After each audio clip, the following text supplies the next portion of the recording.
जय जिनेंद्र बंधुओं, मैं अरुण जैन अलीगंज से। आप शास्त्री योगेश चंद जी जैन। आज हम आपसे एक नए क्वेश्चन के विषय में आए हैं। अभी कुछ समय पहले मैंने अपने यूट्यूब चैनल सुधा का सागर में एक जिज्ञासा समाधान में एक प्रश्न उठाया था पत्रकार रविंद्र जी ने, कि जो आप मुनि निंदक के नाम से मशहूर हैं और आप मुनिराजों के विषय में उल्टा सीधा बोलते रहते हो, तो उन्होंने कहा कि आपको 13 दिन जेल में सड़ाने के बाद भी आप नहीं सुधरे।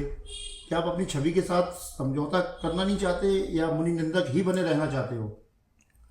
आपका प्रश्न बहुत वाजिब है, और जो नाम मात्र का जैनी भी है उसे किसी के द्वारा की गई मुनि निंदा स्वीकृत नहीं होना चाहिए, क्योंकि मुनि निंदा से लोगों को तकलीफ होती है।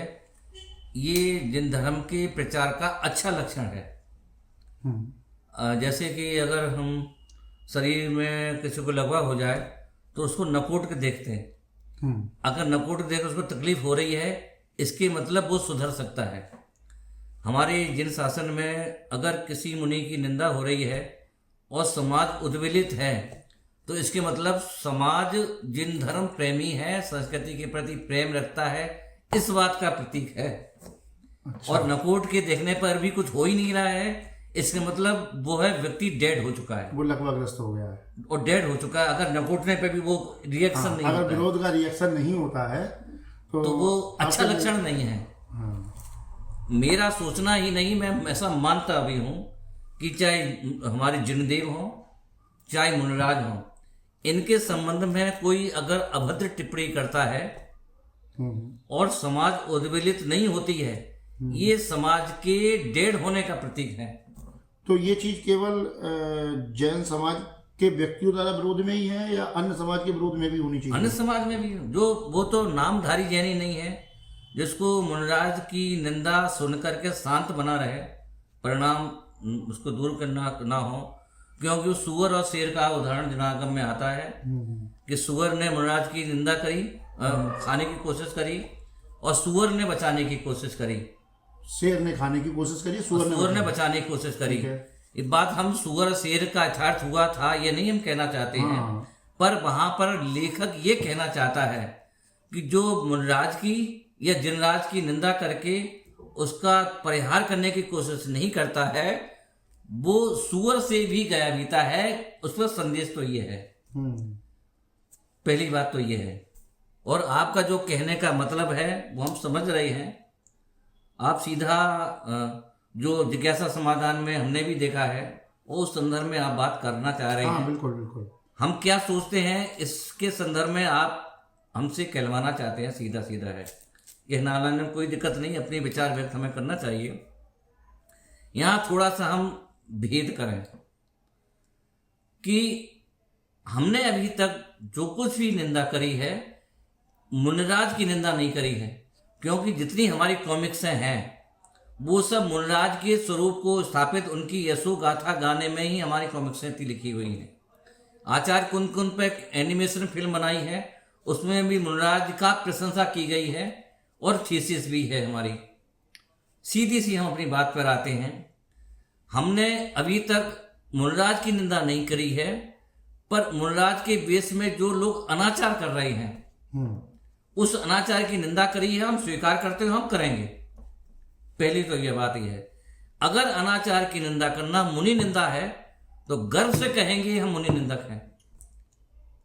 इसको तो रिफाइन समाज को करना पड़ेगा कि मुनिराज के मुनि के वेश में पाए जाने वाला जो अनाचार है, यदि अनाचार की निंदा करना समाज मुनि निंदा समझती है तो हम करेंगे वो। तो आपके कहने का मतलब है कि आप मुनि बेस के विरोधी नहीं। कैसे बेस के विरोधी हो सकते हैं? बेस का मतलब है फिर जनराज के विरोधी हो गए, तीर्थंकर 24 तीर्थंकरों के विरोधी हो गए, और इसका विरोध का मतलब समझते हो क्या होता है? लेकिन फिर आपको मुनि निंदक ही घोषित किया जाता है। अब ये घोषित करने वाले से पूछा जाए, जबकि हमारे पास हमारा एक भी वक्तव्य ऐसा नहीं है जिसमें हमने मुनिराज की निंदा की हो। संबंधवत भूतबली, पुष्पदंत, आचार्य कुंद कुंद, ये सब जो मुनिराज हैं इनकी किसी की निंदा करी हो। लेकिन जब हम अनाचार की निंदा करते हैं, पंडित कैलाश चंद जी जैन संदेश वालों ने लिखा था कि जब तक मनोराज इन तथाकथित वेशधारियों में जब तक अनाचार का खत्म नहीं होगा तब तक हम उसकी निंदा करेंगे। और इस निंदा को समाज मुनि निंदक कहे तो गर्व से कहते हैं मुनि निंदक हैं। लेकिन आपकी ये मुनि निंदा का तरीका है या जो भी है, क्या आप नरकगामी नहीं हो रहे हो? देखो इस तरीके से आप अपनी नरक में सीट पक्की करा रहे हो। देखो अभी तक तो मेरा नरक जाने का कोई इरादा नहीं था, लेकिन अब जो हम देख रहे हैं उससे हमारा बहुत मन करता है कि मुझे नरक जाना चाहिए। क्यों? ऐसा क्यों? कारण क्यों चाहिए? जो कुछ भी देख रहे हैं, संलेखना से जो दूर भाग रहे हैं, कपड़े लेते कर रहे हैं, हथकरघा चला रहे हैं, अब वो जहां जा रहे हैं हमारा मन जाने का करता है। इसलिए ऐसी स्थिति में अब मेरा पहले कोई इरादा नहीं था, लेकिन अब कर रहा है कि कम से कम उनके पास जाकर कहेंगे थे, गुरुजी ऐसा कौन सा अपराध किया था जो आपके सिर से हमको 13 दिन जेल सड़ाने की बात कर रहे थे। उसी संदर्भ में बात कर रहे हैं। पहली बात तो यहाँ देखना, जो वो उसमें उन्होंने उदाहरण दिया था मुनि पुंगव ने, कि रावण को जैसे राम ने मारा, कृष्ण को जैसे कृष्ण ने मारा, ये सुना हुआ है, सबका देखा हुआ है। यहाँ ये देख लेना बहुत अच्छी तरह से, विनम्रता पूर्वक हम मुनि पुंगव से बोलना चाहते हैं कि वैष्णव संस्कृति में रावण को राम ने मारा होगा, पर आप जैन संस्कृति के प्रतिनिधि हैं, जैन साधु हैं। जैन पद्म पुराण के अनुसार रावण को राम ने नहीं मारा था। ये वो अपना दिमाग व्यवस्थित कर लें, इसलिए हम बोल रहे हैं। उनको लक्ष्मण जी ने मारा था, राम ने नहीं मारा था। ये जो टेक्निकल गलती है, ये अपने पद्म पुराण में लिखा है, जैन पद्म ये पढ़ा है। तो ये वो अपनी तकनीकी गलती, क्योंकि वो तोड़ फोड़ में ज्यादा विश्वास करते हैं, पढ़ने पढ़ाने में विश्वास नहीं करते हैं, इसलिए उनको थोड़ा सा समय निकाल करके तोड़ फोड़ से पढ़ने में चित्त लगाना चाहिए, ताकि वो अपनी ये भूल सुधार लें। आपके हिसाब से लक्ष्मण ने मारा था? हमारे हिसाब से नहीं होता, मतलब पद्म पुराण के हिसाब से। हाँ, उसके हिसाब से। हमारे हिसाब क्या होता है? हमारा तो कोई औकात ही नहीं है। हमारा हिसाब क्या होगा? जो भगवान राम के भगवान महावीर के दिव्य ध्वनि में जो आया, आचार्य रविशेन ने जो लिखा, और रविशेनाचार्य के पद्म पुराण को जो हमने पढ़ा, हम तो उसके हिसाब से बात करेंगे। मुनि पुंगव के हिसाब से बात, अब इससे समाज नाराज हो जाए और इसको लोग अब मुनि विरोधी बोलेंगे। अच्छा, आप इसी को कहना चाहते हो कि जो मुनिराज लोग बोलते हैं वो शास्त्रों के आधार पे नहीं, समाज के आधार पे बोलते हैं, और उसी की आप निंदा करते हो, उसके खंडन करते हैं, तो मुनि विरोधी हैं। उसी की आप निंदा करते हो। और अगर आपको ऐसा नहीं लगता जब आप मुनि निंदा करते हो तो हमारे जो आचार्य भगवान है उनको भी अपना संयम खोना पड़ता है? जैसे कि आचार्य जी ने कहा कि ऐसे व्यक्तियों को जो मुनि निंदा कर उनको निपटा दो। निपटाने का मतलब तो खत्म करना होता है। नहीं, इस समस्या को निपटा दो या समस्या पैदा करने मुनि निंदक को निपटाने की बात कही है उन्होंने, और ऐसा तो कई बार बोल चुके हैं। ऐसा एक बार नहीं बोले। आज से 20-25 साल पहले जब हमारी थीसिस पढ़ी गई थी, उन्होंने पढ़ी थी जयपुर के भट्टारे जी की नसिया में, तूतुका भवन में जब परीक्षण में प्रवचन किया था उन्होंने, तो उन्होंने भरी सभा में बोला था कि ऐसे योगेश को तो निपटा देना चाहिए। और अगले दिन ही हम उनके पास गए थे, मेरी माँ उसमें जीवित थी, खाना खा रहे थे, खाना छोड़ करके हम अगले दिन गए थे भट्टारे जी की नसिया, जयपुर की बात कर रहे हैं। और उनके सामने पुस्तक रखी थी कि महाराज जी कल आपने प्रतिज्ञा करी है कि इस लेखक को खत्म कर देना चाहिए। तो हम तो सच्चे मुनिराज के भक्त हैं, हमारे महाराज जी संकल्प लेते हैं, संकल्प की पूर्ति करने में आज आ गए हैं, तो आप हमें मुनि निंदक बोलोगे? कभी ऐसा उदाहरण बोला कि महाराज जी ने जो बात कही और शिष्य उसको करने के लिए तैयार हो जाए? हमने उनके टेबल पर किताब रखी थी, उसमें डॉक्टर शीतल चंद जी थे, कपूर चंद जी पाटनी थे, प्रेमचंद जी राव का नाम इसलिए ले रहे हैं कि वो थे। उनके सामने और कुछ 20-25 लोग बुंदेलखंड के विद्वान थे, टोटुका वन खटाखट भरा हुआ था। टेबल पर किताब रखी और ये सबके सामने बोला था कि महाराज कल आपने संकल्प लिया है इस लेखक को मार देना चाहिए, हम आ गए हैं, बताइए आप कैसे मारना। करीब 1 घंटे चर्चा हुई थी। उसके बाद में वो एक लंबी कहानी है, लेकिन वो बोलते तो है निपटाने का, और हम कितने बार निपटने के लिए उनके पास जाए, क्यों नहीं मारते हैं? ये तो एक सामान्य बात हो गई। अब हम पुराने आचार्यों की तो बात नहीं करेंगे, उसमें आप कह दोगे तो पुराने आचार हैं, पुराना आचार है। ये हमारे इस समय जो दृश्यमान साधुगण हैं वो सब शांति सागर परंपरा के हैं। हाँ। उनके उनके उनके हिसाब से हैं। हाँ। अगर शांति सागर की जो सोच है, उस सोच का पालन इन दृश्यमान मनोराजों को करना चाहिए नहीं करना चाहिए, हम आपसे पूछते हैं। हाँ बिल्कुल करना चाहिए नहीं करना करना चाहिए। जो जो शांति सागर जी की निंदा करी और शांति सागर जी ने उस समय जो जो सोचा था, वैसा आचरण हमारे वर्तमान के दृश्यमान मनोराजों को करना चाहिए नहीं करना चाहिए, ये आज फाइनल हो जाना चाहिए। जैसा कि हमने एक शास्त्र चारित्र चक्रवर्ती नामक एक शास्त्र उसमें मैंने पढ़ा भी है, कुछ उसके विषय में भी हम जानना चाहेंगे। ये पहले तो कोई ये ना सोचे है, ये पुस्तक हम इसलिए दिखा रहे हैं, ये हमारे पास उपलब्ध है, 600 पेज की किताब है, सुमित चंद्र जी दिवाकर ने इसको लिखा है और शांति सागर के जीवन चरित्र को लिखा है। ये पुस्तक हम इसलिए दिखा रहे हैं कि इस आधार पर हम आपको बताने जा रहे हैं। क्योंकि मैंने ऐसा पढ़ा है कि इनका भी उस समय कुछ विरोध हुआ था, कोई घटना इनके साथ हुई थी। क्या घटना थी, आप अब जरा बताएं। ये घटना नहीं, कई घटना हुई। पहली घटना हुई थी, राजा खेड़ा जगह है एक, वहां पर छिद्दी ब्राह्मण ने 500 साथियों के साथ, अपने 500 लोगों के साथ शांति सागर पर जानलेवा हमला किया था। अच्छा। पूरा शरीर लहूलुहान हो गया, समाज उद्वेलित हुई, होना चाहिए हमारे पूज्य मनोराजों पर आक्रमण हो और हम घर पर बैठे रहे तो हम तो जैन नहीं है। वो सर्व तरह की हिंसा के त्यागी हैं। हाँ। हम सब तरह की हिंसा के त्यागी नहीं है, लेकिन हम अपना विरोध व्यक्त करने का भी अगर भाव नहीं आता है तो काय का नामधारी जैन है। पहले तो ये पक्का मान लेना चाहिए, हम इसको मानते हैं। अगर हमारे साधुओं पे किसी प्रकार का हमला हो रहा है तो हमको उद्विग्न होना स्वाभाविक है। ये ऑन कैमरा नहीं बोल रहे हैं, हम ऐसा मानते भी हैं। मानते हैं तभी तो हम बोल रहे हैं आपसे, नहीं तो हम ये बात क्यों उठा करके बोलते। दूसरी बात और इस संदर्भ में देखते हैं, ये घटना शांति सागर का जीवन लोगों को पढ़ना चाहिए। पढ़ेंगे तभी तो हम जिन मनोराजों के प्रति बहुमान आएगा, ऐसे तो भीड़ इकट्ठी करने से कोई मतलब नहीं। दूसरी, शांति सागर ने 4 स्वप्न देखे थे। इन 3 स्वप्नों की हम बात नहीं कर रहे हैं। जो चौथा स्वप्न ये था कि वो रात्रि विश्राम कर रहे थे, उनके साथी मनोराज भी विश्राम कर रहे थे। साथी मनोराज ने रात में ये स्वप्न देखा, एक तीव्र गति से भैंसा आ रहा है और उनके आचारशील पर आक्रमण कर रहा है। इन्होंने पास में रखी हुई डंडी को लिया, लकड़ी को लिया और उससे उस भैंसे को भगाने की कोशिश करी, विरोध किया और भैंसा भाग गया। सुबह जब हुआ तो उस शिष्य ने अपने गुरुवर शांति सागर महाराज जी से कहा कि मैंने अभी ये किया है और ये स्वप्न हमने देखा है, स्वप्न देखा है। शांति सागर जी ने जो बात कही वो हृदय गदगद हो जाएगा आपका। शांति सागर जी ने कहा कि तुमने स्वप्न में भी इस तरह की संकल्प, जैन साधु तो विरोधी हिंसा और संकल्प हिंसा का त्यागी होता है, पर श्रावक विरोधी हिंसा का त्यागी नहीं होता है। हमारे घर पर कोई आक्रमण करेगा तो हम उसमें भजन कीर्तन नमोकार मंत्र नहीं पढ़ेंगे, भजन कीर्तन नहीं करेंगे।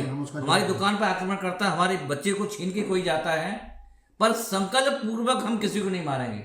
तो गृहस्थ संकल्प पूर्वक किसी को नहीं मारेगा, पर घर पर कोई आक्रमण कर रहा है, हमारी इज्जत के साथ कोई खेल रहा है, हमारे देश पर कोई आक्रमण कर रहा है, हमारी समाज पर आक्रमण कर रहा है, हमारे पूज्य मनोराजों और जनराजों के ऊपर, कोई मंदिरों के ऊपर कोई आक्रमण कर रहा है, उस समय हम घर पर जाकर नमोकार मंत्र नहीं पढ़ेंगे, तब हम विरोधी हिंसा के हकदार हैं। हाँ, ये इस तरह का त्याग ग्रस्त के नहीं होता है, पर मनोराज के तो दोनों तरीके के, सियाली भी पूरा शरीर खा जाए, सुख मनोराज सुखमल मनोराज, तो भी वो विरोध ना करे, सिर पर सिगड़ी भी रख दे तो भी लोगों को नहीं भड़काएंगे, ना कहेंगे तुम ऐसा करो, क्योंकि कृत कारित अनुमोदना के त्यागी होते हैं। ना करेंगे ना तुम्हें भड़काएंगे कि इसको निपटा दो, अनुमोदना हो गई ना, वो त्याग होते हैं। जब शांति सागर जी महाराज ने ये सुना कि स्वप्न में तुमने हिंसा तो की है ना, जागृत अवस्था में नहीं की, और ये संभव भी नहीं, कोई साधु जागृत अवस्था में किसी प्राण पीड़ा करे, ये संभव नहीं, मेरा मन नहीं करता कोई ऐसा कहेगा और करेगा, पर स्वप्नों में तो तुमने कर लिया है। इतनी सी बात पर शांति सागर जी महाराज ने उस अपने शिष्य को संघ से निकाल दिया। और ये बहुत पुरानी घटना नहीं है, हम फिर कह रहे हैं शांति सागर इसी सदी के हैं, जिनके शिष्य ये गौरव कहते हैं कि मैं शांति सागर का शिष्य हूं, उन शांति सागर की बात कर रहा हूं मैं, कुंद कुंद की और कुंपनाचार्य की बात मैं नहीं कर रहा हूं। तीसरी बात, उन्होंने बहुत अच्छी बात कही कि हमारा आशीर्वाद तो उन लोगों के लिए, प्रश्न नंबर 357 हमारा आशीर्वाद तो उन लोगों के लिए भी है जो हमारा प्राण लेने का प्रयत्न करते हैं, खून के प्यासे हैं, उनके प्रति भी हमारा उतना ही आशीर्वाद है जो हमारी आंख का इशारा से सर्वस्व निछावर करने के लिए तैयार हैं। ऐसे अत्यंत प्रिय शिष्य के लिए भी हमारा उतना ही आशीर्वाद है जो हमारा खून का प्यासा हो। ये चरित्र एकमात्र हमारे नगनगमन मुनिराजों के जीवन में ही देखने को मिलेगा, और दुर्भाग्य ये है आज ये चरित्र देखने को नहीं मिलता है, इसलिए मैं विरोध कर रहा हूं। तो मेरा विरोध का मकसद मुनिराजों के सही जीवन को और शांति सागर की परंपरा बनी रहे, उनकी सोच बनी रहे, इसलिए मेरा प्रयत्न है। बाकी मेरा व्यक्तिगत किसी से कोई दुश्मनी नहीं है। जो मेरे शांति सागर मुनिराजों की परंपरा को, उनकी परंपरा को, उनकी सोच को, सर्वहित की सोच को जो अड़ंगा डालेगा मैं उसका विरोध करूंगा। फिर भले ही, और ये विरोध करना यदि मुनि निंदा है तो गर्व से कहेंगे कि हम मुनि निंदक हैं। तो आप जैसा कि जब आप निंदा वाली बात करते हो और हमारे मुनिराज लोग इस तरीके की भाषा का प्रयोग करते हैं, वो वजह तो आप ही हो। वो ऐसा करते हैं इसलिए हम बोलते हैं, इसलिए हमारी इस भाषा की वजह उनका आचरण है। और उनका आचरण आपकी अगर हो जाए तो नहीं करेंगे निंदा, हम करें। आपके हिसाब से जैसे कि आज के गुरु महाराज ईरिया समिति का पालन नहीं करते, समाधि बनाना ठीक से नहीं होता, और बाकी जितने भी आहार विहार या पंच कल्याणक जो भी इतने कुछ हो रहे हैं, आप जो विरोध करते हो ये वजह ही तो है जो मुनि महाराजों को आपके विरोध में इतना कहना पड़ता है। अगर हमारे एक्शन का, मुनिराज का चरित्र तो किसी के विरोध में एक्शन नहीं होना। शांति सागर ने कहा विरोध किया था। मतलब आप फ्री हैं गुरु महाराज के बारे में कुछ भी कहने को? गुरु महाराज के बारे में नहीं बोले, लेकिन उनका आचरण अगर गलत है तो हम अधिकृत है, क्योंकि गुरुओं की जो नकेल है वो श्रावक हैं। नहीं तो सबका अपना अपना नजरिया होता है, किसी चीज के लिए आप अपना सही सोच रहे हैं और वही चीज हमें गलत लग रही है या हमको सही लग रही है आपको गलत लग रही है। हाँ, तो हम भी विरोध क्या करें? हम भी तो अपना नजरिया बोल रहे हैं कि मेरा ये नजरिया विरोध का, यही तो विरोध है। तो वो विरोध समझे, लेकिन हम अपना नजरिया बता रहे हैं कि मेरा ये दृष्टिकोण, मेरा दृष्टिकोण नहीं, आगम का ये दृष्टिकोण है। क्योंकि आगम चक्कू साहू, आगम मुनिराज की जो आंखें हैं वो आगम हैं, और आगम के अनुसार वो नहीं चल रही है। आगम चेठा तदो जेठा, आगम की जो चेष्टा है वो ही श्रेष्ठ है, बाकी कुछ नहीं है। तो इसलिए उन मुनिराजों का हम कतई विरोध नहीं कर रहे हैं। तो आप ये चाहते हैं कि आज के जो मुनिराज हैं वो आचार्य शांति सागर के आधार से चले? हाँ, अगर हम अच्छी क्वालिटी की बादशाह रखते हैं तो क्या गलत है हमारा? अगर हम ये चाहते हैं बाजार में अच्छा माल बिके तो ये बुरे माल के हम विरोधी काम हुए? हम तो चाह रहे ना अच्छा बिके। जो तो हमारी सोच अच्छी हुई ना, अच्छी क्वालिटी की रिक्वायरमेंट रखने का अधिकार कि हमें नहीं है कि हम ये, अगर हम ये कहें कि असली नोट चले, असली सोना बिके और अच्छी चीज बिके, तो ये मेरा कहाँ का अपराध है? ये तो मेरा राइट है ना। तो आप अपने हिसाब से मतलब मुनि निंदक आप बने रहेंगे? मुनि निंदक नहीं बने रहेंगे।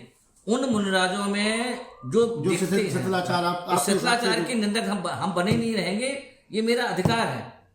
तो जो आपकी नजर से शिथिलाचार कहलाता है, मेरी नजर से नहीं, आगम की नजर से। मेरी नजर कोई प्रमाणित थोड़ी है, हमारा क्या अधिकार है? लेकिन हम अपनी जनवाड़ी माँ का रेफरेंस तो अपने साधर्मी भाइयों को दे सकते हैं। क्या मुझे अपने भाइयों पर यह कहने का अधिकार नहीं है कि मेरे छोटे भैया उधर सांप है मत जाना? तो देश काल के हिसाब से जब आचार्य शांति सागर जी महाराज थे और देश काल परिस्थिति की वजह से जो बदलाव आते हैं वो आपको स्वीकार क्यों नहीं है? हमें सब स्वीकार है। हमें तो इतना तक स्वीकार है कि भाई मुनिराज बदलाव होते होते जब सब में बदलाव है तो कपड़े, हथकरघा के कपड़े पहन के घर पर रहे और लोग उनको मुनि बोले। हम तो इतना बदलाव चाहते हैं। आप स्वीकृत हैं, आप दे दिए परमिशन हमें। आप नहीं, ये क्यों नहीं? ये आपकी तो नहीं चलेगी ना। ये तो संभव ही नहीं है। क्यों नहीं संभव? जब ये संभव नहीं है तो बाकी 27 तो संभव नहीं। नहीं तो आप जैसे चाह रहे हो उत्तम चर्या वाले आचार, आप उत्तम चर्या नहीं, आगम चर्या, आगम चर्या वाले आचार चाह रहे हो। पंचम काल है, संगनहीन है, हमको कोई दिक्कत नहीं है भाई। हाँ, तो हमारा बहुत बड़ा दिल है।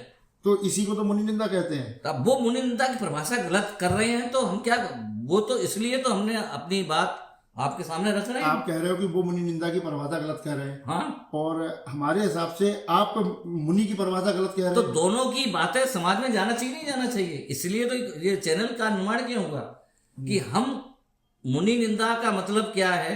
अगर अनाचार की निंदा मुनि निंदा है तो हम करेंगे। आप ये चाहते हैं जो आज मुनिराजों में अनाचार ना हो, ये हम अगर अपेक्षा रखते हैं तो मेरी अपेक्षा गलत कहाँ है? हम चाहते हैं कि हमारा जल बिल्कुल फिल्टर्ड रहे, उसमें कोई बैक्टीरिया ना हो। क्यों गंदा पानी पिएंगे लोग बीमार पड़ेंगे? ये मेरी सोच गलत कहाँ है? तो आज पत्रकार रविंद्र जी ने सही सवाल किया कि उन्होंने 13 दिन आपको जेल में सड़ाया। बिल्कुल सही किया हमने। और 13 दिन नहीं, वो संशोधन करने 23 दिन गए, 13 दिन नहीं रहे। अच्छा, 10 दिन उन्होंने कम कर दिया। कम कर दिए भाई, तो अच्छी बात है। कल को वो 13 से 3 भी आ जाएंगे, परसों ये कहेंगे जेल नहीं गए, अच्छी बात है। तो आपके साथ भी जेल में भी बहुत बहुत वैसी घटनाएं घटी जैसा कि आप पहली बात तो ये है कि जेल में जो सड़ने की बात करी है, हाँ, वो उन्होंने बहुत अच्छी बात कही और हम इसके लिए उनके आभार मानते हैं। और हम चिर ऋणी रहेंगे, क्योंकि जो सड़ता है वो ही बढ़ता है। गेहूं अगर जमीन पर नहीं जाएगा और नहीं सड़ेगा तो उसकी वंश की वृद्धि नहीं होगी। अभी हम आपको दिखाएंगे, पेड़ों पे कलम चल रही है, गुलाब उलाब सब पे कलम चल रही। अगर पेड़ पे कलम नहीं करो तो फूल नहीं देगा। गेहूं जमीन पर गाड़ा डाला, अगर वो नहीं सड़ेगा तो तुम्हारे मुंह में जाएगा, बाद में लेटरिन बन के निकल जाएगा। तो सड़ना माने, वो सड़ना मतलब बढ़ना। तो मतलब उस हिसाब से, आपके हिसाब से आप जेल जाने के बाद ऊर्जा, गेहूं ऊर्जा कब देगा? कि जब वो सड़ेगा, मट्टी के अंदर सड़ेगा गलेगा तो वो ऊर्जा देगा। और उस ऊर्जा देश के विकास का कारण बनेगी, लोगों का पथ प्रदर्शक होगी। अगर गेहूं नहीं सड़ेगा लोग भूखे मर जाएंगे, क्योंकि एक गेहूं से 100 गेहूं नहीं बनेंगे। तो आप आभारी हैं पत्रकार रविंद्र जी के, बिल्कुल मौका दिया आपको। उन्होंने हमको इतना सौभाग्य मौका दिया, जिंदगी भर हम उनको नहीं भूलेंगे कि उन्होंने हमको सड़ने दिया, ये सोच करके कि हम, हमारे पास कितनी ऊर्जा है। हम सड़कें खत्म होते हैं कि सड़ करके हम लोगों को ऊर्जा प्रदान करते हैं। तो आभारी तो आपको हमारे आचार्य भगवान का भी होना चाहिए। बिल्कुल, उन्होंने हम आगम के प्रति जो निष्ठा है, वो निष्ठा में हमारा कितने पानी में है, ये अवसर प्रदान किया है, इसलिए उनके हम चिरऋणी हैं। ये तो आप अपने मन से सोचते हो कि आप हम अपने मन से ही तो सोचेंगे, आपके मन से तो नहीं सोचेंगे ना। ये हम अपने मन से सोचते हैं, ये मेरा अधिकार है कि नहीं? हाँ, आपका अधिकार है। आपके मन से तो नहीं सोचेंगे, आप अपने मन से सोचना। हम ये तो नहीं कहते कि हम हमारे मन से आप सोचो, तो आप अपने मन से हम सोचे हैं, ऐसे कैसे हो? आप अपना मन सोचो और दोनों के मन समाज में आना चाहिए। तो इस कलयुग के समय में आप ये कैसे सोच सकते हो कि आचार्य शांति सागर या आचार्य कुंद कुंड की तरह कोई आचार्य हो? तो ये तो मेरा अधिकार है ना, क्योंकि पेमेंट, ये विषय आएगा तो हम उस पर विचार करेंगे। लेकिन क्वालिटी की डिमांड रखना ये कस्टमर का अधिकार है कि नहीं? तो आप ना अपने के भले रहे, मतलब आप कांजी स्वामी के समर्थक रहे, आपने उनके विरोध में भी बोला, ना आप मुनि धर्म के पक्ष में रहे, तो आप चाहते क्या हो आखिर? हम किसी के विरोध में नहीं हैं। जहाँ गलत होगा एज ए विद्वान हम अपनी बात रखेंगे, क्योंकि अपनी बात रखने का अधिकार इस संविधान हमें दिया है। समाज सहमत हो या ना हो इसकी मुझे अपेक्षा नहीं, पर हमें ये देखना है कि हमने जो बात रखी है वो कहीं गलत ना हो। तो आपको नहीं लगता ऐसे ना आप घर के रहे ना घाट के? हो सकता है ऐसा, ये तो ना घर के रहे ना घाट के रहे, मुक्ति धाम के तो रहेंगे, मुख्य धाम के रहेंगे, मुक्ति धाम मोक्ष धाम के तो रहेंगे। दो धाम बना रहे, ना हम घर के रहे ना घाट के रहे, पर हम मुक्ति धाम के योग्य हम बने रहे। हम तो चाहते हैं कि आपके मुंह में घी शक्कर बनी रहे। तो आप नरकगामी बनने की पूरी तैयारी कर चुके हैं? देखो भाई, पहले तो मेरा कोई इरादा नहीं था नरक जाने का, और अपने जो ब्रह्मांड की जो देवता हैं उनके शिष्य बहुत बोलते थे कि नरक जाओगे नरक जाओगे, लेकिन जब से ब्रह्मांड के देवता ब्रह्म में शून्य हुए तब से मेरा बहुत मन करता है कि मुझे नरक जाना चाहिए। क्योंकि बिल्कुल तैयार नहीं, और सारी संपदा ले लो अभी आप मेरी, सब कुछ ले लो, लेकिन 1 मिनट के लिए मुझे कोई नरक भेज दे, ये पूछने के लिए कि महाराज जी ब्यावर के केस में तो माफ किया है आपने, आपका सुप्रीम कोर्ट में लिख के दिया है, एफिडेविट लगाया है, आपका कई समाजों द्वारा अपमान हुआ, आपको रविंद्र जी द्वारा जेल में भी सड़ाया गया, आपको आचार्य भगवान द्वारा भी जैसा भी कहा गया टिप्ठाने वगैरह, इसके बाद भी आपका मन नहीं होता इन सब चीजों को छोड़ के क्या करना, जो कर रहा है करने दो? क्यों मन हो? हमें ये देखना है क्यों सड़ाया गया। हमने इसलिए सड़ाया गया क्योंकि हमने उन ब्रह्मांड के देवता ने अभी चना मत बेचना, और महंगा होगा तो बेचना, और महंगा होगा बेचना, सट्टेबाजी कराई थी। मतलब आपके साथ सट्टेबाजी कराई थी, ये सट्टेबाजी होती है और वो यूट्यूब पे पड़ा हुआ। मैंने उसका विरोध किया कि ये साधु का लक्षण नहीं है। यदि इसके कारण मैं सड़ा हूं तो मुझे गौरव का विषय है कि उस सड़ने में मुझे एनर्जी प्राप्त हुई। दूसरी बात, हथकरघा की बात कर लें। यद्यपि उन्होंने गौशाला भी चलाई और गौशाला चलाने से बहुत अच्छा भी था, क्यों एक मत ऐसा भी है कि जो सम्य दर्शन के यात्राने से मोक्ष मार्ग मानता है उसको जैन मत बोलते हैं। एक मत ऐसा भी है जिसको वैष्णव मत बोलते हैं कि गाय की पूंछ पकड़कर बेतरनी करता है, ऐसा प्रकरण आता है। और इसलिए गायों को पालना बहुत जरूरी है, क्योंकि गाय पालेंगे और सबको बेतरनी पार करना है। इस मत के अनुयायी यदि वो हैं और इस दृष्टि से गौशाला पाल, क्योंकि जिस देश में गाय को पालने के कारण से वो व्यक्ति अपने श्री कृष्ण भगवान क्यों सुपर हिट हुए, गाय पालने के हुए, ये गौशाला पालने से बहुत बड़े मुनि हो गए। तो दोनों तो बराबर है, पर श्री कृष्ण जी कहाँ गए हैं ये जब हम आगम में पढ़ते हैं तो मुझे अब लगता है कि जब श्री कृष्ण जी जहाँ गए हैं वहां गौशाला पालने वाले भी गए हैं, इसलिए मुझे नरक जाना बहुत जरूरी है। तो आपके आगम के हिसाब से, जैसा कि आप आगम के बारे में कहते हैं, कुछ मुनि जो दवा इलाज बताते हैं, कुछ लोग तंत्र मंत्र बताते हैं, वो भी गलत है क्या? उस पर हम बात करेंगे। आगम में ऐसा कहीं उल्लेख है? देहावसान के बाद में पूरे देश में अमृत धाराएं, जन धाराएं और दुआ सलाम हुआ और अगले दिन देहावसान हो गया। कहाँ गई? इन सब बातों का हमने विरोध किया है, इसलिए मुझे जेल गया हूं। मुझे गौरव का विषय है कि मुझे जेल जाना चाहिए था। हथकरघा की बात कर लो आप। हथकरघा से हमें आपत्ति क्या है? जेल में भी सोलंकी साहब ने पूछा था, उनको हमने उत्तर दिया था, हाईकोर्ट में जो उत्तर दिया था वो उत्तर हम समाज के सामने रख रहे हैं। हथकरघा में जिनको काम मिलता है या तो मर्डर करने वाले होते हैं, अच्छा, या जो बलात्कार करने वाले होते हैं उनको काम मिलता है। मतलब हम आपसे पूछना चाहते हैं इस समय आप स्टूडियो में बैठकर, एक किसी व्यक्ति को जो मर्डर करके आया है और जिसका मर्डर हुआ है, सहानुभूति किसके प्रति होना चाहिए? जिसका मर्डर हुआ है उसके प्रति योजना होना चाहिए। उन अनाथों विधवाओं के लिए कुछ योजना होना चाहिए कि जो मर्डर करके जेल में गया उसके प्रति सहानुभूति होना चाहिए। नहीं, स्वाभाविक बात है, जिसके घर का कोई व्यक्ति खत्म हुआ है, जो घर एकदम वैसा हो गया जिसकी सब खत्म हो गई आय के साथ। मानते हो? कैसे ही बोल रहे हो? नहीं मानते इस बात ये बात हमने उस समय जेलर सागर जेलर को बोली थी कि सर इसलिए है, इसके मतलब देखो तुम मर्डर करो, हम है ना तुम्हारे साथ जेल में, इसका मतलब तो ये हुआ। इनको सहानुभूति उन कैदियों की बच्चों के प्रति है कि जो किसी को अनाथ करके आए हैं। आपके कहने का मतलब है कि जो अपराधी वहां थे, उन्होंने जो अपराध किए, उनसे जो ग्रस्त थे, उनको मदद करना चाहिए। हाँ, अपराधियों की मदद करना चाहिए। लेकिन फिर अपराधी को कौन सुधारेगा? ये तो अपराधी को सुधारने की भी तो कोशिश, सबको एक मौका तो दिया जाता है ना किसी को सुधारने का। लेकिन एक हमारे दिगंबर संत की सहानुभूति किसके प्रति होना चाहिए? प्रश्न तो ये है। हाँ, ये बात है। ये हमारा, हम उनकी अधिकारी बात नहीं कर रहे। उसके लिए आपने क्या योजना बनाई? पहली बात। दूसरी बात, हमें यह भी देखना है 16, 17, 18 सागर जेल में शुरुआत हुई, एक टेस्ट बनी, एक नियम बने।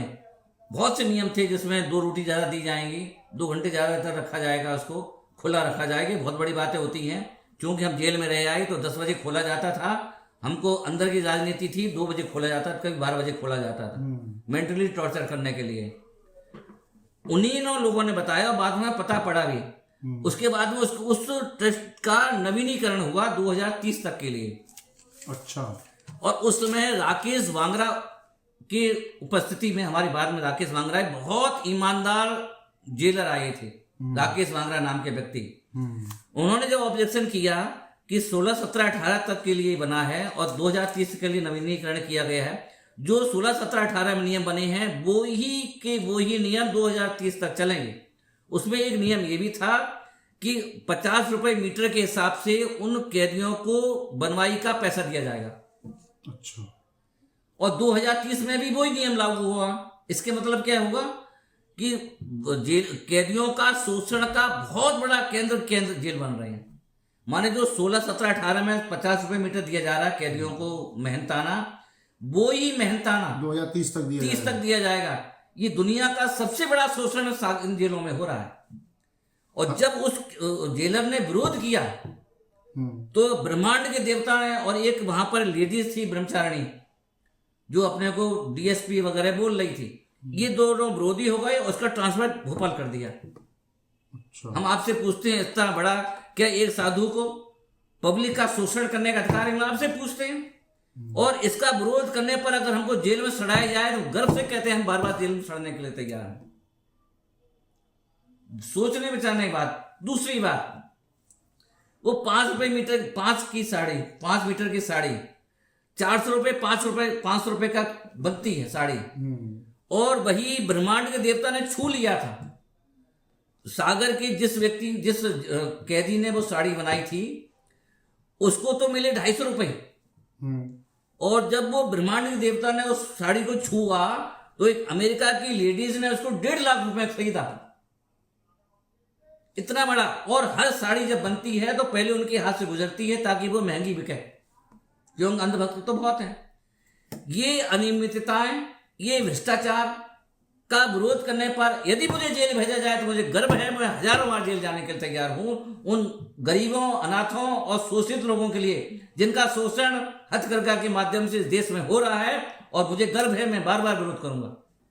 आपके हिसाब से उनको मजदूरी 250 रुपए मिली और वो साड़ी 1.5 लाख की बिकी? हाँ, ये जिस कैदी ने हमको बताया था, जिसने साड़ी बनाई है, उसने वो दोपहर में घास में बैठने आते थे, वो पक्का बोलते हैं, जो 14 साल का है मर्डर उसको पक्का बोलते हैं। वो हमको बताते थे कि हम, और गालियां बोलते, जो लोग बोलते ना कैदी उनके भक्त हैं, 2 गालियां देते थे और कहते हमको इतने रुपए दिए और इतने रुपए की बिकी। ये बातें हमको जेल में पता पड़ी, इसलिए हम कहते हैं इन्होंने जेल में भेज करके बहुत बड़ी गलती की है हमारी। और इतना वो सब किताब में हम लिख रहे हैं, जो आप अपनी किताब इसमें हम सब चीजें लिख रहे हैं। हम पूछते हैं क्या किसी साधु को शोषण करने का अधिकार है? इतना बड़ा भ्रष्टाचार। दूसरी बात, आप दुनिया के भारत किसी कोने में चले जाना, पानी छानने का छन्ना कितने रुपए मीटर मिलता है? आपके यहाँ पानी छानता होगा 40 रुपए 50 रुपए मीटर। मेरे पास बिल है, जहां पर हथकरघा का पानी छानने का छन्ना आदेश हो तो फ्री में बैठना चाहिए था, क्योंकि वो अहिंसा का पोषक है। पर वो इनकम का सोर्स हो गया, 200 रुपए मीटर के हिसाब से कपड़ा बिकता है। और जो इनकम है उसमें जेल का कोई योगदान नहीं, सारी इनकम हथकरघा में चाहती है। हम पूछते हैं खाना फ्री, रहना फ्री, मशीन फ्री, सब कुछ फ्री, केवल लागत ही लगी। तो वो तो बाजार में 50 रुपए मीटर बिकता है, तुम्हें तो फ्री में देना चाहिए। नहीं फ्री में दे तो 20 रुपए मीटर देना चाहिए। ये घटना मेरी भी ऐसी साथ हुई थी मेरे साथ। एक बार आचार्य विद्यासागर जी का चातुर्मास खजुराहो में जब हो रहा था तो हम लोग दर्शन करने गए थे, बस लेके गए थे यहाँ से गाड़ी लेगी। तो सुबह के टाइम हम लोग दर्शन के लिए जा रहे थे उनके। उसके बाद दर्शन हुए उनके, हम लोगों ने नहाया धोया, प्रक्षाल के लिए कपड़े पहने, हम लोग मंदिर के लिए प्रक्षाल के तैयार हुए। तो उसके बाद पता पड़ा कि आचार्य जी का आहार होने को है। तो मन में एक उत्कंठा जागी कि हम लोग भी उनको आहार दे दें किसी भी रसोई में। तो हम लोगों ने जब कोशिश की, लेकिन वहाँ की जो उनकी व्यवस्था में लगे हुए लोग थे उन्होंने कहा आप इन वस्त्रों में आहार नहीं दे सकते। हमने कहा ऐसा क्यों? ये तो शुद्ध वस्त्र है। बोलिए शुद्ध नहीं है, आप हथकरघा से बने हुए धोती दुपट्टों में ही आहार दे सकते हो। तो हमने उसकी व्यवस्था पूछी कि क्या व्यवस्था है, कहाँ मिलेंगे? तो उसकी कीमत 2100 रुपये बताई मुझे कि वो 2100 रुपये जमा करोगे आपको तब मिलेंगे धोती दुपट्टा, तब आहार देंगे। और मेरे साथ लगभग 40-50 लोग थे, सारे के सारे मन महसूस के रह गए, क्योंकि हम लोग उतनी तैयारी से नहीं गए थे कि हम 2100 रुपये की देके और हथकरघा के बाद थोड़ा हमको भी खराब लगा था उस समय। मन तो बहुत था लेकिन हम लोग आहार नहीं दे पाएंगे। ये तो ठीक है कि हथकरघा के वस्त्र मार्केट में तो महंगे थे और जिसका आप विरोध कर रहे हो, तो ये बात तो मेरे साथ भी गुजर चुकी है। और हमें लगता है कि आप जो कह रहे हो कि 1.5 लाख की साड़ी बिकी, ऐसा भी संभव होगा जेल में हमने देखा है। ऐसा हम कैसे किसी को करें? और ये इतना भ्रष्टाचार, मतलब बहुत ही भ्रष्टाचार जेलों में चल रहा है। और वो बेचारा शांत ईमानदार राकेश भांगरा नाम का जेलर, उसने सब पर ऑब्जेक्शन लगाया और उसने ऊपर तक रिपोर्ट दी। ये पूरे ब्रह्मांड देवता से लेकर के ब्रह्मांड के भक्त तक उसके पीछे पड़ गए और उसको भोपाल, इस समय भोपाल जेल में है और बहुत ईमानदार अफसर है। क्यों साहब, ईमानदार अफसर के प्रति इतना शोषण क्यों? आप तो नैतिकता की बातें कर रहे हैं, कहाँ गई नैतिकता की बातें? ये बातें हमको करना चाहिए नहीं करना चाहिए, मैंने जेल में देखा है और ये चीज हम मतलब करेंगे। और बहुत महत्वपूर्ण बात, हम शांति सागर जी महाराज जी की बात करें, जब ये बात हो गई जो हमने आपको बताया कि वो महाराज जी को संघ से निकाल दिया, तो उन्होंने प्रेस नंबर 5552 552 नंबर के पेज में लिखा है कि आज हमें लगता है स्वप्न का दर्शन, उन्होंने जो स्वप्न अपने बताए, तो स्वप्न के आधार पर उन्होंने बताया शांति सागर जी महाराज जी ने, कोई याद रखे इसलिए दोबारा पेज फिर हम बोल रहे हैं, 552 में लिखा है कि अब शांत प्रकृति के मुनियों का वर्ण दर्शन दुर्लभ होगा। आगे आने वाले समय में मतलब शांत प्रकृति नहीं होंगे, इस तरह के संकल्पी हिस्सा का समर्थन करने वाले, मारने काटने वाले मुनराज ही होंगे। शांत प्रकृति वाले मुनराजों के दर्शन दुर्लभ होंगे। प्रश्न नंबर 552 पे देख लेना। तब फिर जब ऐसा आचार्य चक्रवर्ती ग्रंथ में लिखा है, फिर आप क्यों विरोध कर रहे हो? हम नहीं लिखा है। उन महाराजाओं की बात हम समाज में ना लाए, सत्य हो रही है वो बात, तो हम विरोध कहाँ कर रहे हैं? तो हम विरोध, हम तो हो सबसे बड़ा मुनि भक्त तो जो बात हमें, हम इन पूज्य मुनराजों की बात समाज में ला रहे हैं, ये हम मुनि भक्त जो हैं बात कि आप विरोध? वाणी से कह रहे हो वो अपने आचरण से कर रहे हैं। हाँ, तो वो क्या तो बुरा है? बहुत बड़ा त्याग, वो भी मुनि भक्त हैं, क्योंकि शांति सागर की बात को सिद्ध करने के लिए संकल्प हिंसा कर रहे हैं, और हम उसको कह रहे हैं, दोनों मुनि भक्त हैं। तो मतलब आप दोबारा तैयार हैं जेल में सड़ने के लिए? अगर जब तक हमारे पूज्य मुनराज रहेंगे तब तक हम उनका समाज में उज्जवल चरित्र बना रहे, उसके लिए जो प्रयत्न होगा वो हम करेंगे, ये बिल्कुल पक्की मान के चलना। तीसरी बात और है, वो जो ब्रह्मचारिणी बहन थी, बार बार क्षमा मांगने की बात कर रही थी। मैंने तो, अब वो चले भी गए, ब्रह्मांड के देवता को हमने अपनी तरफ से क्षमा भी कर दिया है। यद्यपि उन्होंने ब्यावर के प्रकरण में हमें क्षमा किया था, बाकी 10-12 जगह FIR हुई हैं, वहां पर उन्होंने क्षमा नहीं किया। और एक वैर भाव लेकर के लोग मोक्ष कैसे जा सकते हैं, मेरी समझ में नहीं आ सकता है। क्यों वैर भाव लेने वाला तो मायात्र के उन्हें तिरंज गति में जाएगा नहीं, देव गति में जाए नहीं, कसाय की प्रेरणा से। और बहवारम परिग्रहतम च नारकसायुष है, बहुत आरंभ परिग्रह रखने का परिणाम तो नारकसायुष है। अब वो व्यक्ति कहाँ जाएगा, क्योंकि 12 जगहों पर मेरी FIR हुई है। ब्यावर के केस में सुप्रीम कोर्ट में एफिडेविट लिख के दिया है कि मैं योगेश को माफ करता हूं, इन जगहों पे माफ नहीं किया है और देह अवसान हुआ है, देह का विलय हुआ है, और इन जगहों पर FIR में माफ नहीं किया है। इसके मतलब योगेश के प्रति इतना तीव्र व्यवहार लेकर के मरणा देह विलय हुई है। ऐसा व्यक्ति देव नहीं होगा, त्रिंच नहीं जाएगा, मनुष्य होने का कोई संभावना नहीं है, एक गति खुली हुई है। इसलिए मेरा मन करता है कि हमें भी वहां जाएं, पूछे तो महाराज जी 10 गतियों 10 FIR में भी माफ कर दो, हमने तो माफ कर दिया है। मतलब आप सुधरने की स्थिति में नहीं है? अगर ये 7 सुधर जाए, चाहे चक्रवर्ती की लेखनी सुधर जाए जिसमें ये बोल रहे हैं, हम सुधर जाएंगे, या ये सुधरे, ये नहीं सुधरेंगे शांति सागर महाराज, तो हम नहीं सुधरेंगे, क्योंकि जैसा गुरु वैसा चेला। शांति सागर अपनी बात से एक कदम पीछे हटने के लिए तैयार नहीं है, तो हम भी हटने के लिए तैयार नहीं है। इसको यदि तुम मुनि निंदा बोलते हो तो गर्व से कहते हैं हम मुनि निंदक हैं। ठीक है, आप अपने आगम के साथ मुनि निंदक बने रहिए, और हम चाहेंगे कि हमारे साधु जितनी जल्दी हो सके अगर चर्या सुधार सकते हैं सुधरे, जो आप अपना नरक जाने का रास्ता बच जाए, और नहीं तो आप सुधरेंगे नहीं और जेल में सड़ने के लिए आप तैयार रहे। पत्रकार रवीन जी इसलिए क्योंकि जेल में जाने पर एनर्जी पैदा होगी। ठीक है, आप अपना एनर्जी पैदा करिए।